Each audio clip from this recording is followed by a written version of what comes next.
already written this, but I wanted to make sure you understood that we have the votes once the impeachment trial has begun to pass a resolution essentially the same, very similar to the 100-0 vote in the Clinton trial, which sets up, as you may recall, what could best be described as maybe a phase one, which would include, obviously, the arguments from the prosecution, arguments from the defense, and then a period of written questions, because remember, senators are not allowed to speak during the impeachment trial. So basically, written questions submitted to either the prosecution or the defense through the Chief Justice. At that point, during the Clinton trial, the issue of the appropriateness of calling witnesses was addressed. Obviously, that is the most contentious part of one of these proceedings, and that'll be addressed at that time and not before the trial begins. With regard to getting the papers, it is a rule of impeachment in the Senate that we must receive the papers. It continues to be my hope that the Speaker will send them on over. The House argued that this was an emergency. They needed to act quickly, that the President was such, apparently, from their point of view, such a danger to the country that they needed to really rush this through.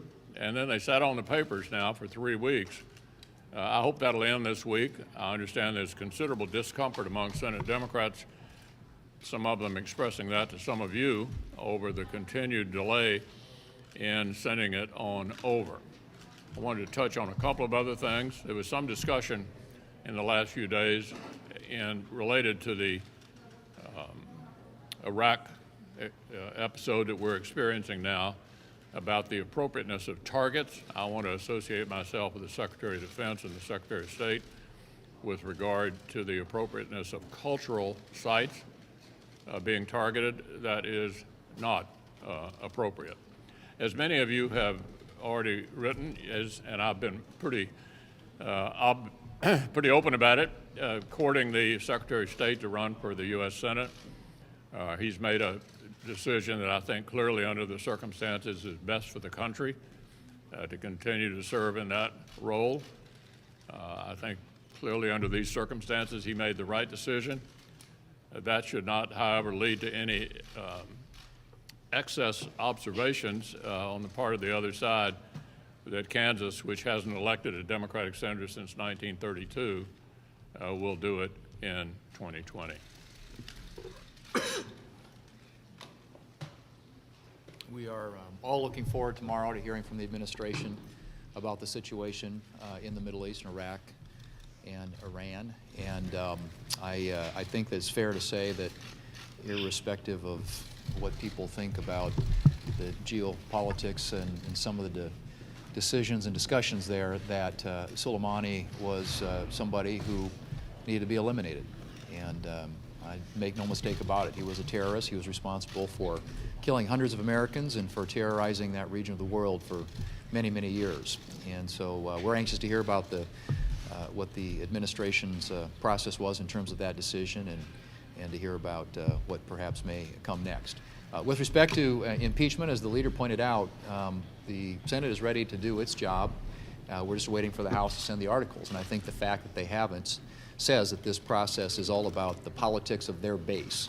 What you're seeing Speaker Pelosi and Chuck Schumer do right now, I think, is basically play to their base and play political games.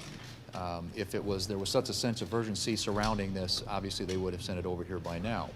But when they do, as the leader pointed out, Republicans are prepared to take it up and to follow the precedent that was set during the Clinton impeachment, which I think is a very fair process, which allows both sides to have their day in court, to make their arguments, for senators to ask questions, and then for any additional information to be voted upon. So I look forward to moving forward with that process, assuming again that the House decides to put aside the politics and to proceed with this process in a way that I think treats the President in a fair way and allows something that he didn't get from the House of Representatives, and that is a fair opportunity to defend himself.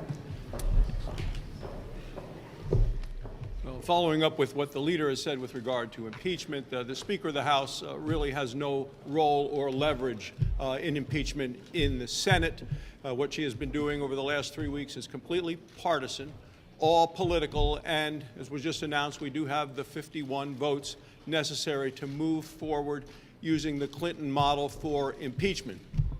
And the public is clearly with us in our positions there. Poll out this past weekend, a Harvard-Harris poll, 53% of Americans say that what Speaker Pelosi is doing is a political stunt.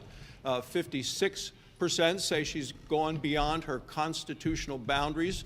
58% say send the articles. And 77% of Americans say accept the Clinton rules. That's where we are. 58% send the articles, national numbers, 77% accept the Clinton rules. Look, there's lots going on in the world. The world continues to be a dangerous place. There's important business that this Senate and this House need to do. We need to get on these things. It's time for Speaker Pelosi to get on with it or get out of the way.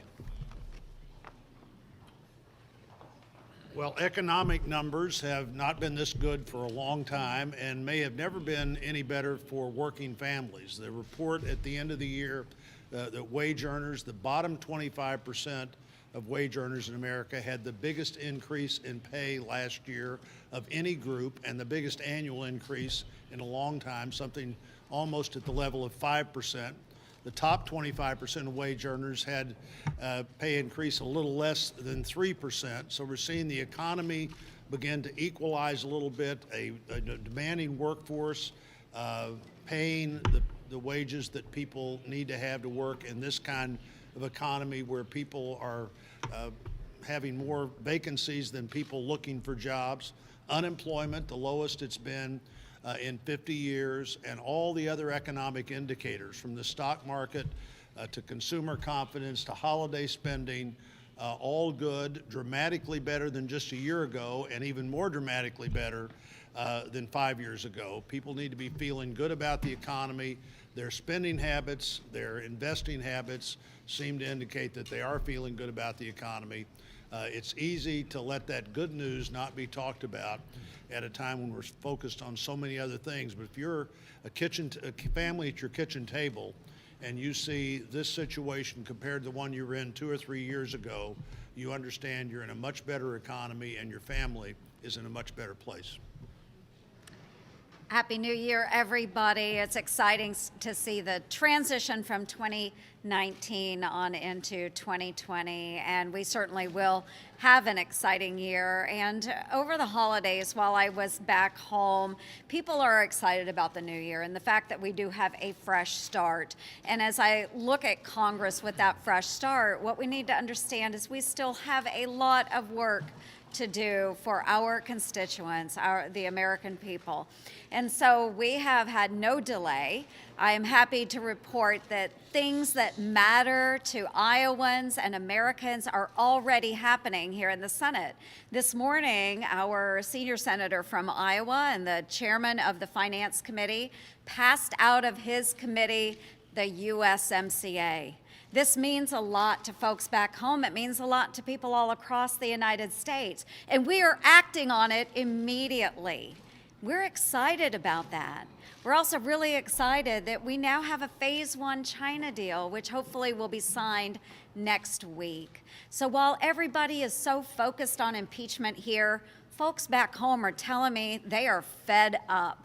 They want us to work on things that really matter to them.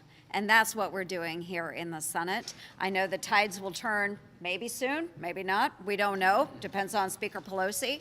But we are excited about the new year. 2020 is going to bring good things. Thank you.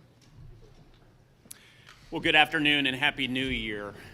There is indeed all sort of political argument going on right now, and I suppose that's understandable, but let that not obscure all the accomplishments that this Republican-controlled United States Senate has achieved over the last year or so. We've been able to sustain the longest period of economic expansion in American history. Wages are rising.